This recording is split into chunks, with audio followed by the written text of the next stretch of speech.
There it is. There's your wolf whistle. That's the origin of that? That's a big decision to spend the hours it will take to draw that. A look at Daffy Duck. I mean, it tells you he's an arrogant little you know? So you're saying this is a mistake? This isn't a director's intent? No, this is a mistake. Thanks to Huel for sponsoring this video. Stick around so you can learn more about Huel's complete protein package.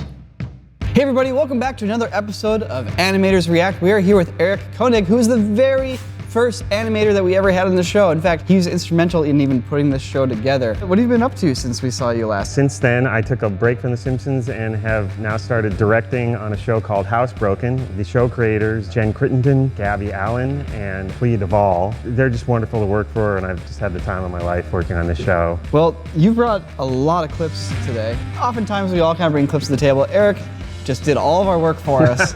He has a ton of cool clips. So what would you like to start with? Well, I thought it would be kind of fun to talk about directing in animation. It's kind of misunderstood. People don't really get a sense of exactly what we do. So I thought it would be kind of fun to break that down and show how much the person behind the cartoon actually affects the cartoon and how what you're seeing really is a reflection of the artist that's behind it. Where I thought it would be fun to start is actually the classic Warner Brothers cartoons. There were 6 or 7 directors rotating on the cartoons at the time. I picked 4 of those directors. They all directed Daffy Duck cartoons, so I thought it would be a lot of fun to kind of compare each of their different styles of Daffy Duck. I mean, I know how you direct a cartoon. You're like, listen, come here, Daffy. I wasn't believing that line reading there. I think you gotta put a little bit more emotion into it. Yeah, and they're always like goofing off and, you know. Explosions. Exploding, randomly. yeah, you never know when, you know, you're gonna get an anvil dropped on your head. It's a real drag. Our first director, whose name was Frank Tashlin, was a real lover of the surreal.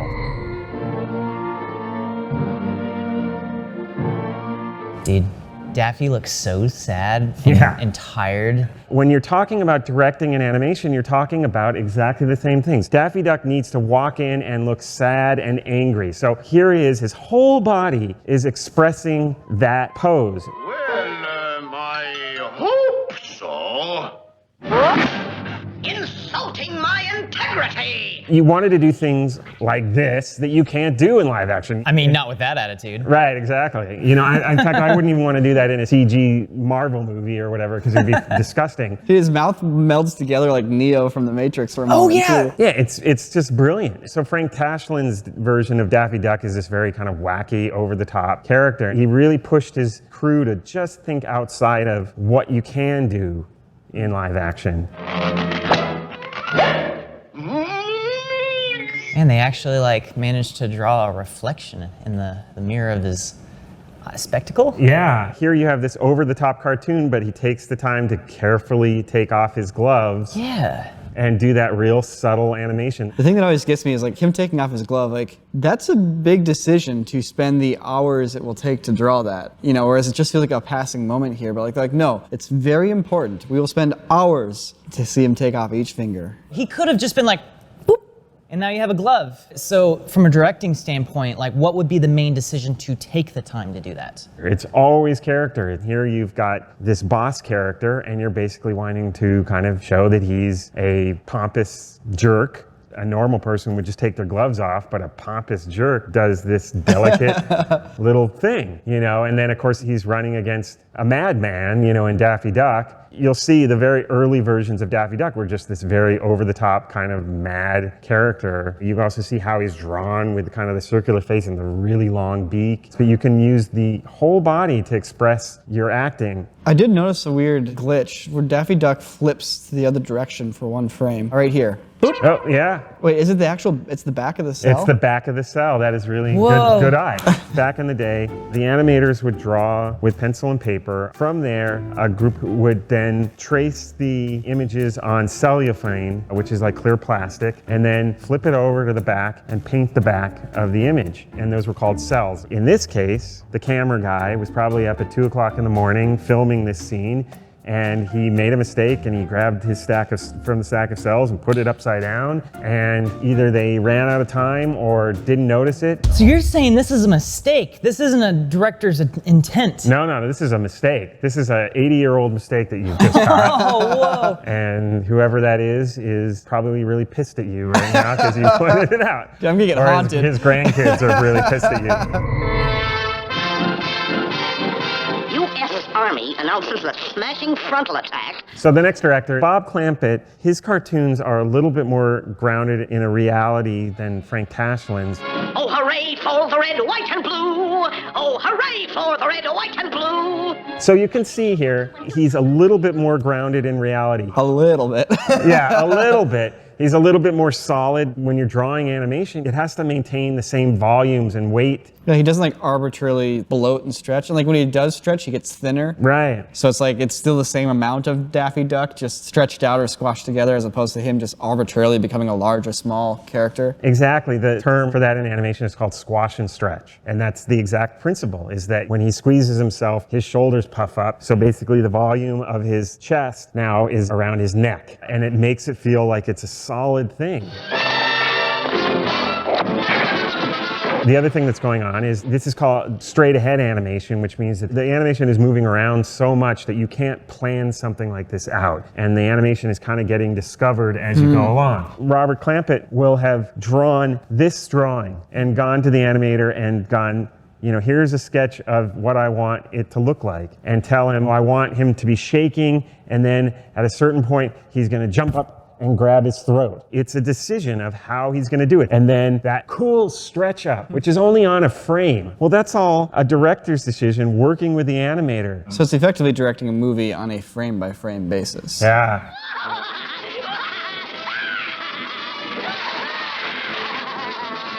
I'm noticing the motion lines that you'd have to, you know, imply really fast motion or motion blur or whatever, but it looks like here it's straight up brush strokes as opposed to just like actual lines. Since animation doesn't have motion blur, there's two ways to kind of create that sense. So you can either use dry brush there, or there's another technique, and actually that's a good segue into our next director, Tex Avery, who was the master of what's called a smear.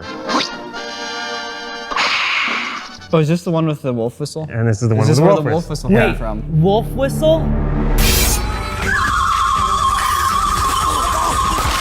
The wolf whistle. The wolf whistle. Hey, Daddy, I want a diamond ring, I want some bracelets and everything. There it is. There's your wolf whistle. That's the origin of that? Right, Yeah. and there's your smears. Oh, There's interesting. your, Oh, look at I these saw it there, yeah. crazy drawings that are in there. They make no sense, but boy do they work when you play them at speed. So it's a little less about mimicking motion blur and a little bit more about stylizing a sense of motion. Exactly. That's the thing about smearing though, is that because our eyes have this thing called persistence of vision. You know the little door stoppers behind a door? Right. You flick and it goes, Right. you can clearly see the thing in two different spots. That's just interesting because the motion blur lines are a way to try to replicate something optically, whereas that smear thing is a way to replicate how our eyes actually work. Absolutely. And adding a sense of humor. You know, everything in this is supposed to be humorous. You know, in the case of this wolf animation, I mean, what you have to imagine is on the script page, it's a wolf whistles. He's excited by a girl.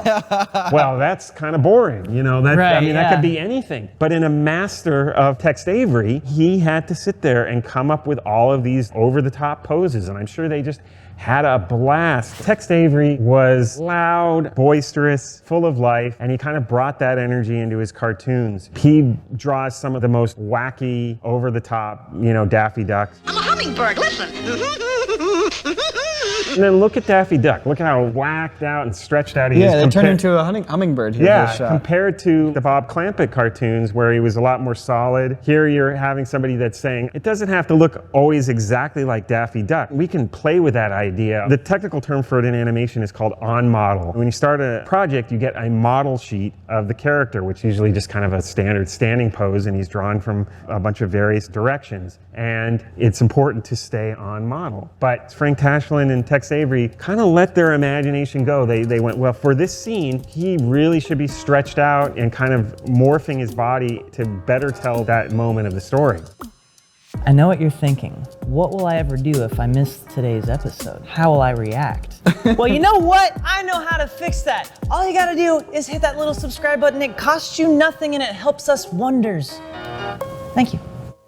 Our final director is a man named Chuck Jones, and he's probably the most famous of the Warner Brothers directors. I would argue he was a genius. High praise. Yeah, very high praise. I may sound biased because I was lucky enough, my very first job in animation was actually getting to work with Chuck Jones. That's quite the first job to have.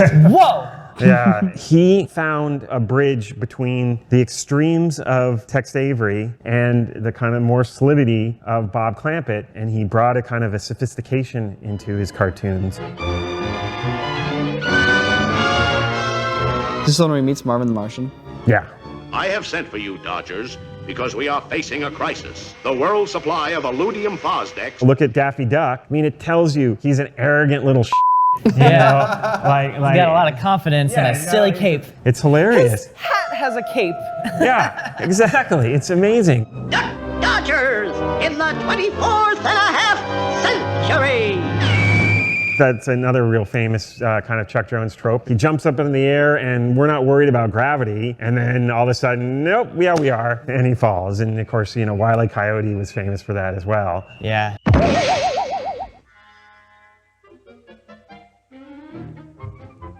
Look at that little walk across the screen. I mean, like, as a director, you're going, well, Daffy Duck has to kind of sneak across the screen. So it can be, you know, like a classic dee-dee-dee-dee-dee, but Chuck Jones comes up with this ridiculous pose, you know, like a cartoon villain, like. I liked how when he was crawling across the ground, his hat actually kind of acted like his eyelids, kind of giving him that sly look. Absolutely. You really take a lot of this stuff for granted. Oh yeah, and look at how Chuck Jones is using that cape and even that hat as something solid in it to ground all the wackiness around it. So the cape is always like kind of working like a real cape would, even though Daffy Duck is kind of all over the place. Oops, had the silly thing in reverse. Some of the directors would give a little more freedom to their animators, but with Chuck Jones, it was like, you don't mess with Chuck Jones and his drawings because there's really nobody else that could draw better than him. That reminds me of directors who have like a pet peeve against improvising on set. You know, it's like, no, do it the way it's written in the script. I know James Gunn is famous for that, for like the Guardians of the Galaxy movies. Well, there's kind of two thoughts to that. If you are brilliant, like Chuck Jones or James Gunn, it works because you're getting 100% of the auteur. But there's other directors who really thrive on the collaboration, and it's not only 100% of you, the director, it's 100% of your entire crew, so you get, you know, 450%. That kind of segues into what I'm working on now, which is a show that's currently airing on Fox called HouseBroken. They are supremely confident in their own abilities to have allowed me to be part of the creative process and to come up with ideas and try and improve things. And that's why I live in dread of Boomsday. Why do they call it Boomsday if the booms come at night? Nobody knows. Since it's the first season, we're getting a chance to kind of create the style and develop our language, you know, what works, what doesn't work. It's like your chance to experiment and kind of throw a bunch of things at the wall and see what sticks. Yeah, when we first get a script, what I like to do is take some time and do scribbles. All you're focusing on is the staging and not the actual drawing of the characters. You're telling me those red stick figures, if you can call it that, are the work of a professional? Yeah, exactly.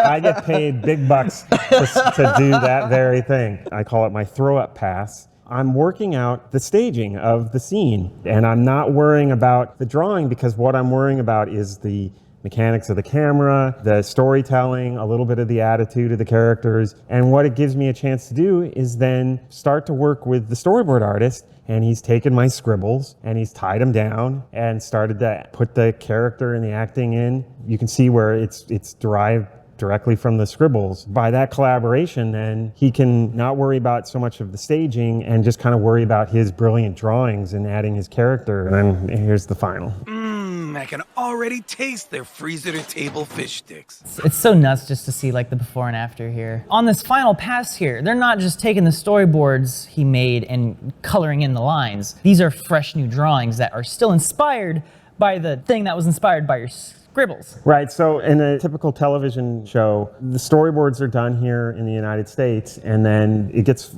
farmed out to animation studios. Our show got farmed out to studios all over the world, and then the animation comes back, and then there's a whole nother process which is called retakes. The writers who might want to change gags, and us who are seeing mistakes in the animation and things that we want to improve. So it's like going through and trying to figure out, all right, what needs a V2, either from a technical standpoint or a story standpoint. Exactly. There were large sections of it that they were completely rewritten, and we had to re-storyboard and animate from fresh. You want to come eat some day-old? Yep. My buddy will take care of this mess. Thanks, pal. So would you say, generally speaking, once it's like ready to air, you're not necessarily looking at glaring mistakes, you're just looking at small touches, little improvements, little bits of polish here and there that you have to kind of decide where your cutoff point is when you ship it? The criteria really that we use on the show is it funny? Does it tell the story? They have a team of in-house animators. As a director, something that I really strive to do is not to create kind of an intimidating, bullying persona, because what I found is animation is always an energy game. I think all filmmaking is always an energy game. You're working on something and it's as good as you can have the energy to get it, right? Yes. There will be times, like you talk about, I will get exhausted and I rely on the energy of somebody else coming in with some fresh energy. And the thing I don't want to do is stomp on their energy. I've definitely in my career worked with directors that are bullies and that stomp you and only want the way they want their thing to be done. And I always have felt like, well, yes, then you will get exactly what you want. But I feel pretty confident that I have some chops too and can bring something to this. So like I said, this experience has been a real wonderful experience in my career, getting to do exactly that. So if you want to check out some of what we're talking about here in action, check out HouseBroken. Eric has directed 2 of the episodes. August 16th, there's the murder mystery episode coming out. But it's Mondays at 9 on your local Fox TV station.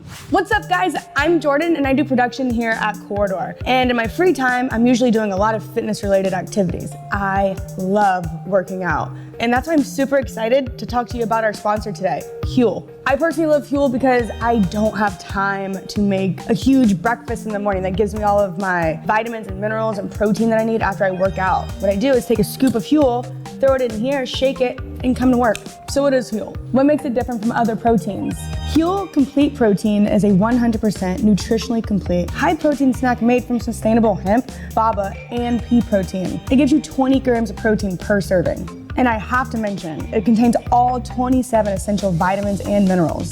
It's super low in sugar, and it only has 105 calories per serving. So there were 6 different flavors to choose from. I chose the chocolate fudge brownie, and it was delicious. It was like drinking a brownie. Who doesn't want to drink a brownie, especially for breakfast? And especially when you know that there's less than 0.5 grams of sugar in it, I don't feel bad at all. The cool thing about Huel is that you can use it as a part of a balanced diet. You can have it in the morning as a midday snack or even right before bed because there's barely any sugar in it. Look, this is the first time you're seeing me, so I don't expect you to take my word for it. But if you click the link in the description below, you can get started with Huel's complete protein package today. And leave a comment below so you can let me know which flavor you chose. I'm gonna go finish my push-ups. Enjoy the rest of this React episode.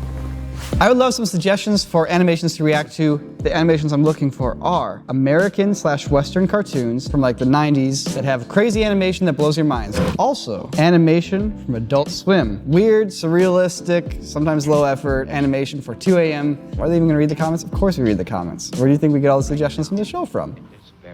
Eric, you bring so much knowledge here. In fact, one thing that I've been inspired to do from you coming on the show is you are always particular with naming people who are involved in the work that you're talking about. And I'm striving to try to do more of that, to learn the names and say them out loud. Yeah, we can be a lot better about that. We tend to just like, oh, someone did that. So thank you for not only sharing a bunch of your knowledge with us, but also thank you for inspiring me to be a better React host. Thank you both. I love this channel. I love you guys. Thank you so much. Thank you. You know, as much as we geek out about this stuff, it's our job and we get to do this for a living. So I just can't thank you enough for getting to come here and talk about it. You bet, man. It's an honor and it's a privilege. We're all very fortunate, and I love how many people are clearly passionate about these movies and shows that we are all working on together in this industry. It's great to have somebody come in and be like, dude, I love this scene. This scene blew my mind when I was a kid. And it's like, yes, we all have that kid inside of us that loved this stuff growing up. Absolutely. Thanks for watching, and we'll see you next week.